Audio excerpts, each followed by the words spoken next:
Hi everybody, my name is Deborah Bonaparte at DeborahBonaparte.com, and as promised, I was going to give a free 5-step method to increase your income and retire a little bit more comfortable than what most people would. Um, I am age 50 plus. I'm not going to tell my real age, but I'm over 50.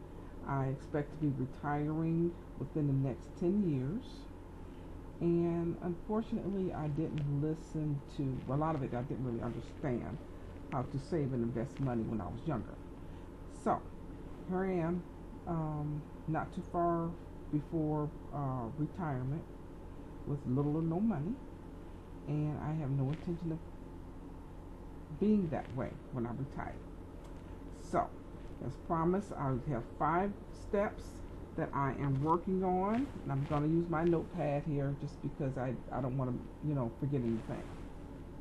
Okay, the first step is to minimize your taxes.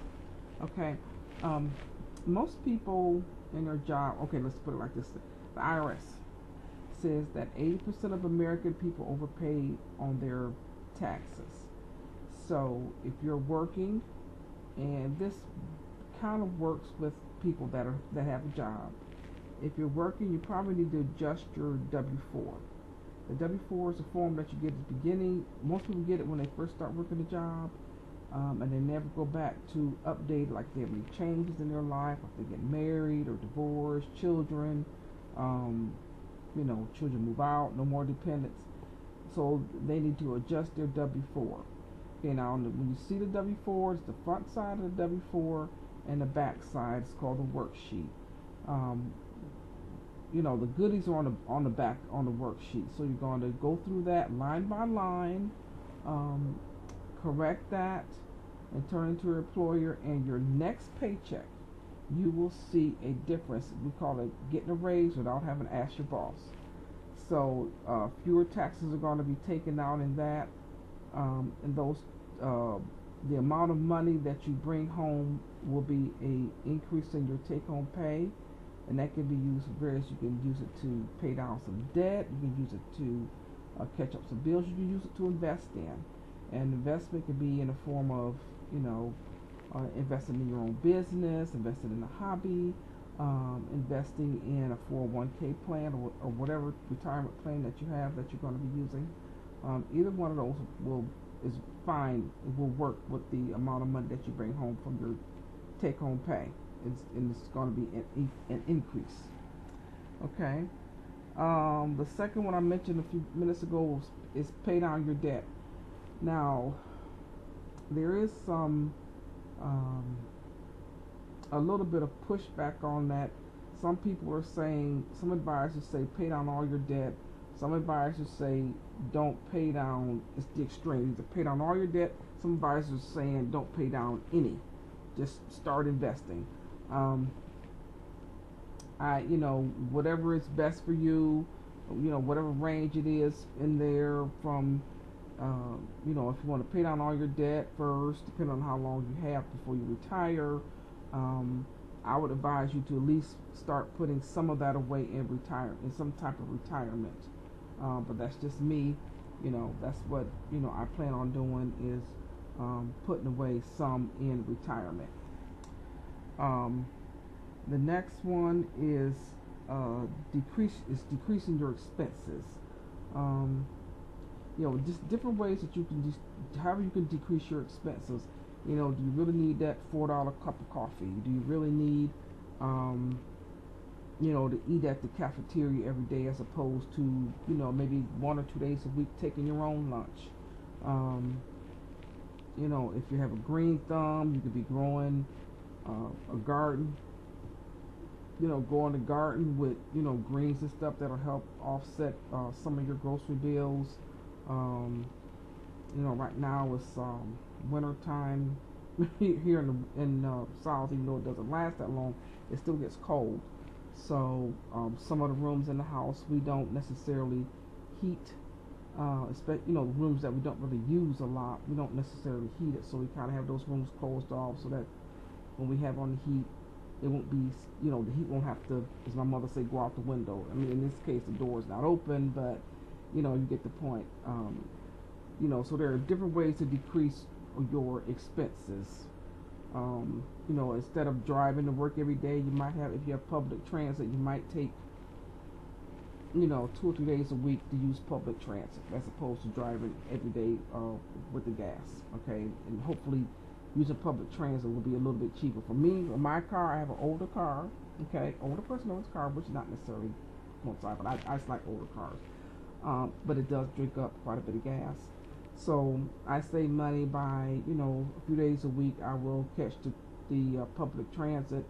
I'll buy maybe a weekly or something like that. It's usually a discount when you buy a weekly transportation thing, and I'll use it for, 4 or 5 days a week. And that, it'll pay off after, I take more than 10 trips, and a lot of times I do because I might run errands while I'm out, and that's, extra fee on the thing, so that helps a lot. To decrease your expenses, legitimize your hobby. Now that is on the line of a home-based business.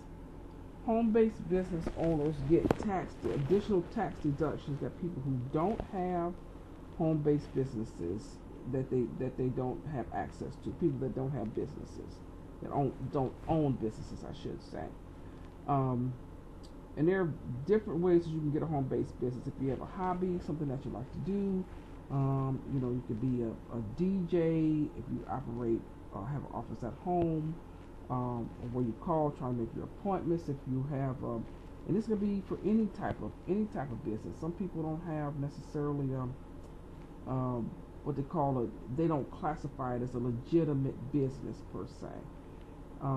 But I mean, if you do DJ work, in it, art, if you make jewelry, or if you're a seamstress, or do light duty mechanics that you actually go out and have people pay you for it to do. If you have a skill set and you know how to fix things, and people pay you to do it, that could be a business. I mean, that could be somebody like doing tinkering, that know how to fix things, putting things together, home decoration. I mean, it's various things. A singer, a massage therapist, all kind of. If you do consultations for different kind of health issues, you don't necessarily have to be a doctor. If you get, people that pay you to get, if you have a knowledge base of something that you know about, and you can help people, and people are willing to pay you, that can be a business, a home-based business. You don't have to have what's called a brick and mortar office in order to do that. You can operate out of your home. You could take a portion of your home for expenses, like if you have an area that you use as an office, you could use that where you store your supplies at.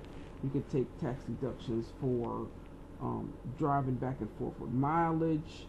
Now the thing with the car, you can either do mileage and get about 57 cents a mile, or you could do a percentage of the actual cost of maintaining the vehicle, like the gas, the maintenance, repairs, tires, insurance, that kind of thing. So, it's either one or the other. Either it's the 57, almost 50, I think it's 56 and a half cents a mile you can get as a business deduction, or you can get portions of the actual cost of the vehicle. You can get tax deduction part of your cell phone if part of that is your that you use for your business. Now that one is a little bit trickier because you have to have a landline phone, and then the second phone counts as a deduction. So check tax advisor on that. But there are all kind of deductions that you can get for having a home-based business. So that's another way to help increase your income, lower your taxes, keep more money in your pocket. Okay, and then the last one is investing in assets. Now the assets can be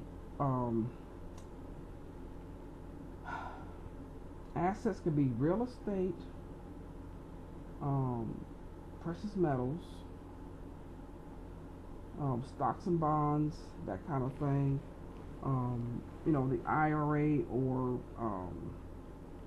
a retirement. Those are classified as assets, but they're really, an asset is something that brings you back money.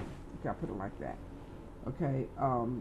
Now, the thing with real estate is your house can be an asset if you have a way of helping you bringing in money. Having a home-based business is one of those ways that you can help do that. If you want to take in a renter or something that you can get where you can have money coming in. Okay, that's how your house becomes an asset as opposed to a liability where you're living there and you don't have anything that you're using that house for other than living there. I mean, you're going to work every day. Well, I shouldn't say other than living there because everybody has to have a place to stay. Okay, so the liability part of having a house is paying out mortgage or rent or something like that and not having anything in that house coming back to you, if you know what I mean.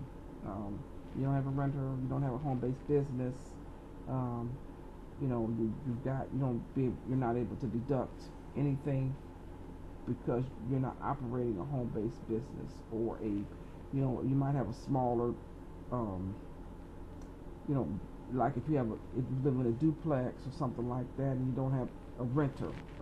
It could be a duplex, a triplex, a quadplex, whatever size unit you have, and you're paying out more than you have coming in.